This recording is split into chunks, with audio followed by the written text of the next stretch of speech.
সময়টা ছিল প্রিয় নবীজির নবুয়ত প্রাপ্তির সময়। তখন নবীজির উপর ওহী নাজিল ঠিক হয়েছে। ঠিক এমন সময় সেখানে দেখা যায় কাবাঘরের সামনে নতুন নতুন মূর্তি সাজানোর জন্য ভিন দেশ থেকে একটি কাফেলা বিভিন্ন রকম মূর্তি নিয়ে মক্কায় আসে। আবু সুফিয়ান এবং উমাইয়া ইবনে খালফ তখন তাদেরকে দেখে অনেক খুশি হয়। তার কিছুক্ষণ পর আবু লাহাব ঘরের ভিতরে মূর্তিগুলো সাজাতে থাকে। সেই সময় তার স্ত্রী বলে, তুমি মোহাম্মদকে কেন আটকাচ্ছ না? সে তো চাইলে তার স্ত্রী খাদিজাকে নিয়ে অনেক সুখে থাকতে পারে, তাহলে সে কেন বারবার আমাদের বিরোধিতা করছে? আবু লাহাব বলে, ভয় পেও না, আমাদের খোদা আমাদের রক্ষা করবে। মক্কার অবস্থা তখন এমন হয়েছিল যে মক্কার ভিতর এবং আশেপাশের সব জায়গায় মূর্তি পূজায় চলত।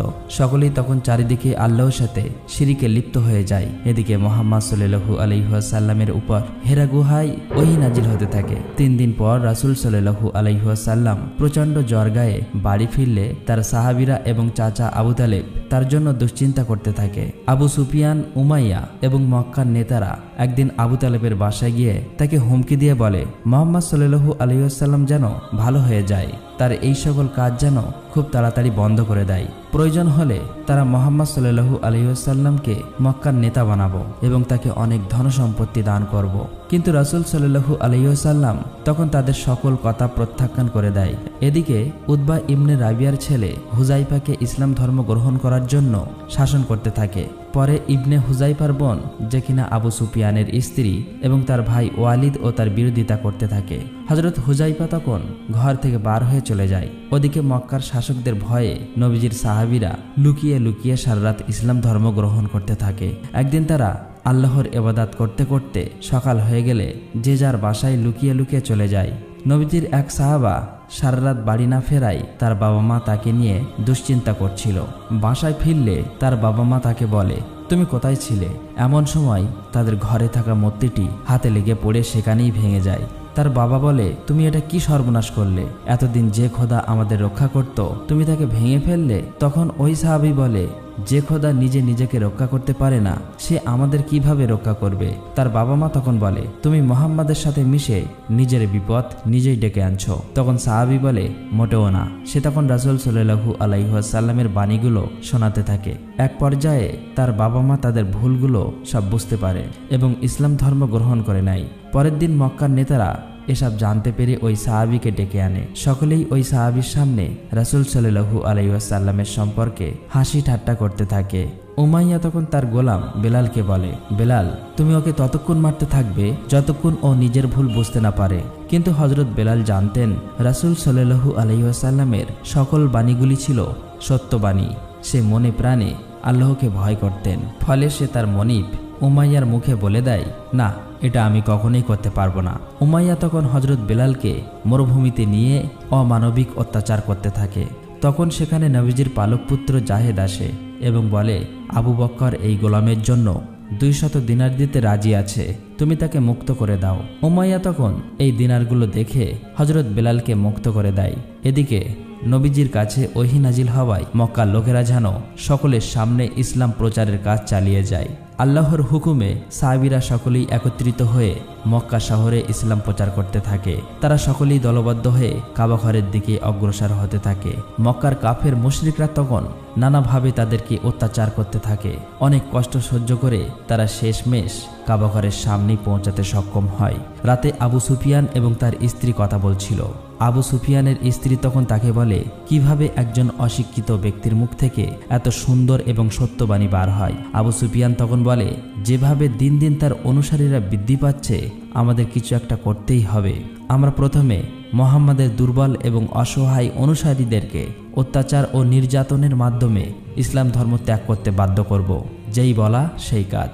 পরের দিন সুফিয়ান এবং তার বিভিন্ন গোত্রের নেতারা মিলে অসহায় ও দুর্বল মানুষদের তুলে আনে এবং তাদের উপর চালাতে থাকে প্রচণ্ড অমানবিক অত্যাচার ও নির্যাতন করতে করতে এক পর্যায়ে আবু জাহেল সুমাইয়া রাদিয়াল্লাহু তাআলা আনহাকে আঘাত করে মেরে ফেলে।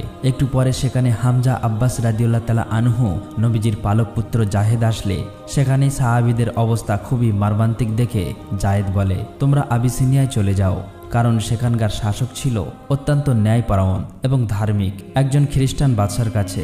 তাই সকলেই কথা মতো সেখানে চলে যেতে থাকে। এদিকে আবু সুফিয়ান তাদের এই খবর জানতে পেরে তার একটি সহকর্মীকে বলে, তুমি আবু সিরিয়ায় চলে যাও, সেখানে গিয়ে তারা কি করছে সমস্ত খবরাখবর আমাকে বলবে। তখন তাকে আবু সিরিয়ায় পাঠিয়ে দেয়, কেননা মক্কার বাইরে যদি আবু সুফিয়ানের এসব কর্মকাণ্ড শুনে ফেলে তাহলে তার ব্যবসা বাণিজ্যের অনেক ব্যাঘাত ঘটবে। আবু সুফিয়ানের লোকটি সাথে সাথে সেই রাজ্যে চলে যায়। ওদিকে আবু সিরিয়ার রাজা তার সবাই প্রবেশ করতেই সকলেই মাথা নত করে তাকে সম্মান করে। মক্কা থেকে আসা ওই সাহাবীরা তাকে দেখে মাথা নত করেনি। তখন সেই রাজা তাদেরকে জিজ্ঞেস করে, তোমরা কেন আমার সামনে মাথা নত করনি? সাহাবীরা তখন বলে, আমরা আল্লাহ ছাড়া আর কারো সামনে মাথা নত করি না। আমাদের নবী আপনার কাছে পাঠিয়েছেন, কারণ তিনি বলেছেন আপনি একজন সত্যবাদী এবং ন্যায়পরায়ণ বাদশাহ। হযরত আব্বাস তখন নবীজির অনেকগুলো বাণী সকলের সামনে তুলে ধরেন। বাদশাহ তখন অবাক হয়ে যায়, কারণ তাদের নবী ঈসা আলাইহিস সালামও একই কথা বলে গিয়েছেন। বাদশাহ তখন বুঝতে পারে এটি হয়তো সত্য নবী। তখন সে আবু সুফিয়ানের লোকটিকে বলে, পাহাড় পরিমাণ সম্পদের বিনিময়েও আমি তাদেরকে তোমার হাতে তুলে দেব না। অতঃপর আবু সুফিয়ানের লোকটি চুপচাপ সেখান থেকে চলে আসে এবং বলে, ওখানকার বাদশাহ বলেছে পাহাড় পরিমাণ সম্পদ দিলেও তাদেরকে ফেরত পাঠাবে না। আবু সুফিয়ান সকল কিছু জানতে পেরে খুবই হতাশ হয়ে যায়। আবু সুফিয়ান তখন বলে, মক্কা থেকে হযরত মুহাম্মদ সাল্লাল্লাহু আলাইহি ওয়াসাল্লামের সকল অনুসারীকে বের করে দাও, তাদের উপর অমানবিক অত্যাচার চালাও, যাতে তারা ইসলাম ধর্ম ত্যাগ করতে বাধ্য হয়। কথা মতো পরের দিন থেকে মুহাম্মদ সাল্লাল্লাহু আলাইহি ওয়াসাল্লামের সকল অনুসারীকে বার করে তুলে আনে এবং তারা আবারও সকলের উপর চালাতে থাকে অমানবিক অত্যাচার ও নির্যাতন। আবু সুফিয়ান ঘোষণা করে, মক্কার কেউ যেন তাদের কোনো সাহায্য না করে। যদি কেউ সাহায্য করে তাহলে তাকে কঠিন শাস্তি ভোগ করতে হবে। তাই আর কোনো উপায় না দেখে মুহাম্মদ সাল্লাল্লাহু আলাইহি ওয়াসাল্লাম তার সকল অনুসারীকে নিয়ে মক্কার মরুভূমির খোলা প্রান্তরে চলে যায়। সেখানে থাকতে হয়েছিল 3টি বছর। এই 3টি বছর তাদের ভোগ করতে হয়েছিল ক্ষুধার যন্ত্রণা এবং অমানবিক অত্যাচার নির্যাতন। কিন্তু মুহাম্মদ সাল্লাল্লাহু আলাইহি ওয়াসাল্লামের জীবনের সবচাইতে কষ্টের মুহূর্তগুলো তখনও বাকি ছিল। তখন তার প্রিয় স্ত্রী খাদিজা এবং অভিভাবক আবু তালেব মারা যায়।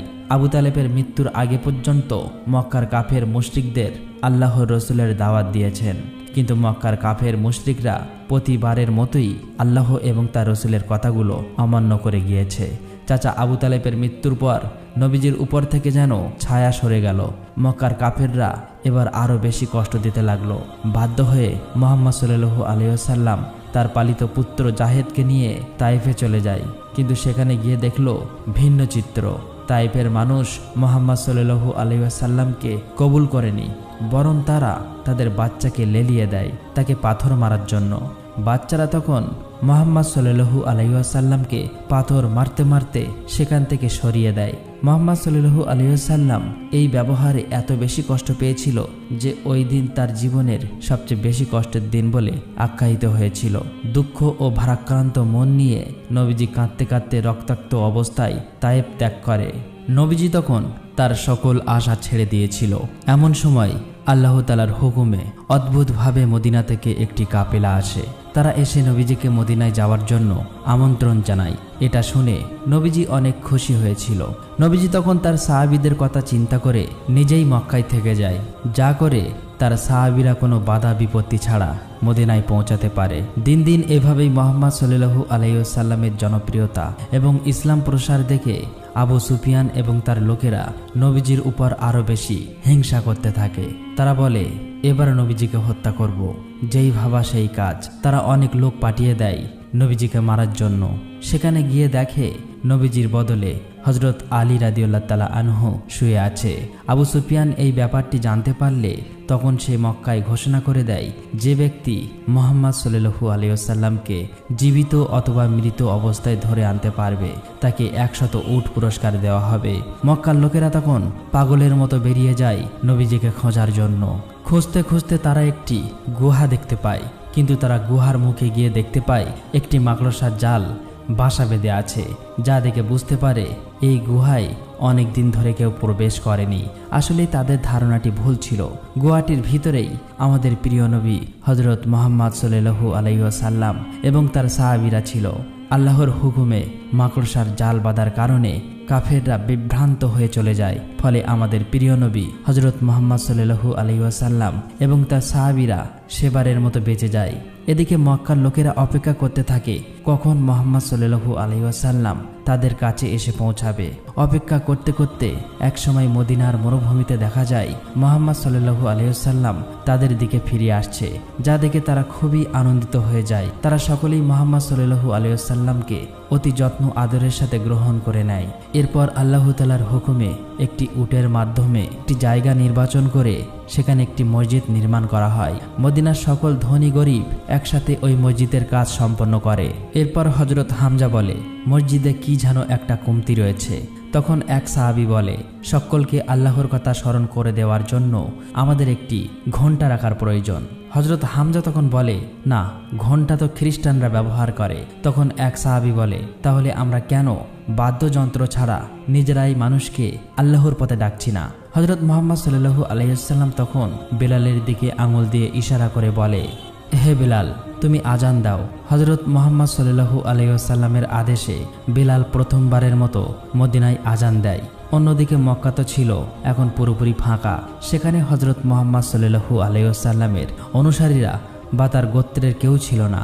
আবু সুফিয়ান এই সুযোগে মক্কা ছেড়ে চলে যাওয়ার সকল মানুষের ঘরবাড়ি, দোকানপাট এবং তাদের সকল পণ্য সামগ্রী দখল করে নেয়। আবু সুফিয়ানের লোক তখন মদিনায় সাহাবীদের উস্কে দেওয়ার জন্য খবর নিয়ে আসে যে মক্কায় তোমাদের সকল সম্পদ লুট হয়ে গিয়েছে, তোমাদের তো এখন যুদ্ধ করা উচিত। হযরত হামজা বলে, মুহাম্মদ সাল্লাল্লাহু আলাইহি ওয়াসাল্লাম এখন শান্তি চাচ্ছেন, তাই আমরা এখন যুদ্ধ করতে পারবো না।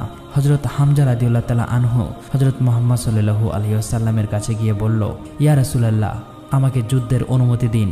যুদ্ধের অনুমতি চাইলে নবীজি তখন আল্লাহর হুকুম না থাকায় তাদেরকে মানা করে দেয়। মুহাম্মদ সাল্লাল্লাহু আলাইহি ওয়াসাল্লাম তখন আল্লাহর কাছে দোয়া করল। কিছুদিনের মধ্যেই আল্লাহ তাআলা তাদেরকে যুদ্ধ করার অনুমতি দেয়। নবীজি তখন সকলকে যুদ্ধের ব্যাপারটি ঘোষণা করে দেয়। সকলেই তাই প্রস্তুত হয়ে রওনা দেয় বদরের প্রান্তে। সেখানে গিয়ে তারা কয়েকটি কূপের কাছাকাছি তাদের তাঁবু খাটায়। এদিকে উতবা খবর নিয়ে আসে মুহাম্মদ সাল্লাল্লাহু আলাইহি ওয়াসাল্লাম তার কাফেলা নিয়ে যুদ্ধের উদ্দেশ্যে মক্কার দিকে রওনা দিয়েছে। এবার মক্কা থেকে সকল কাফেররা যুদ্ধের জন্য বদরের দিকে রওনা হলেন। আবু সুফিয়ান তাদের সাথে না গিয়ে সে মক্কা থেকে লুট করা সম্পদ নিয়ে বাণিজ্য করতে বেরিয়ে পড়ে অন্য দেশের দিকে।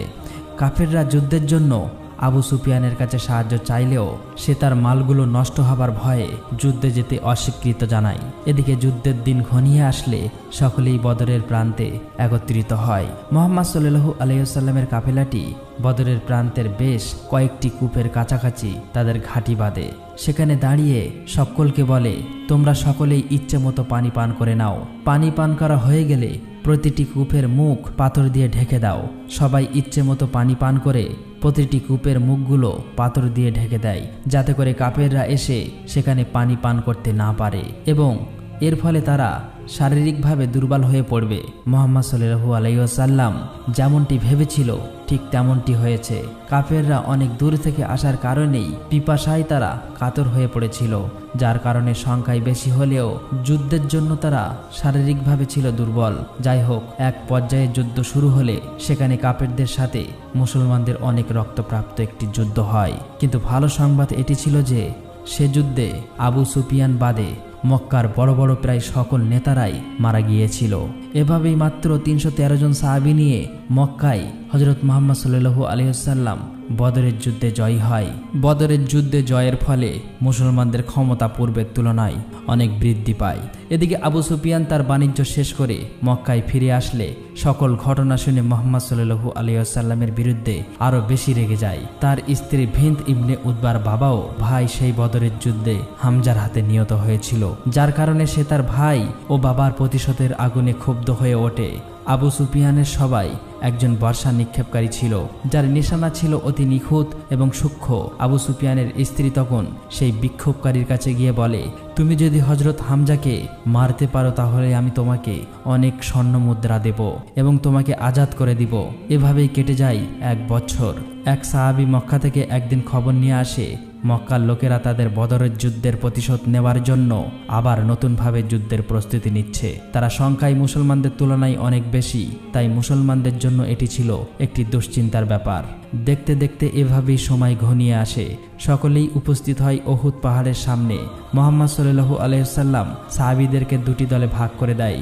একটি দল যুদ্ধ করবে এবং অপর একটি দল পিছন থেকে জামালে রোম নামের একটি পাহাড়ে দাঁড়িয়ে পাহারা দেবে, যাতে করে শত্রুরা পিছন থেকে আক্রমণ করতে না পারে। মুহাম্মদ সাল্লাল্লাহু আলাইহি ওয়াসাল্লাম সাহাবীদেরকে বারবার নিষেধ করেছে, যত কিছুই হোক না কেন তারা যেন কোনোভাবেই সেই পাহাড় থেকে না নড়ে। কিছুক্ষণ পর শুরু হয়ে যায় আবারও সেই রক্তক্ষয়ী যুদ্ধটি।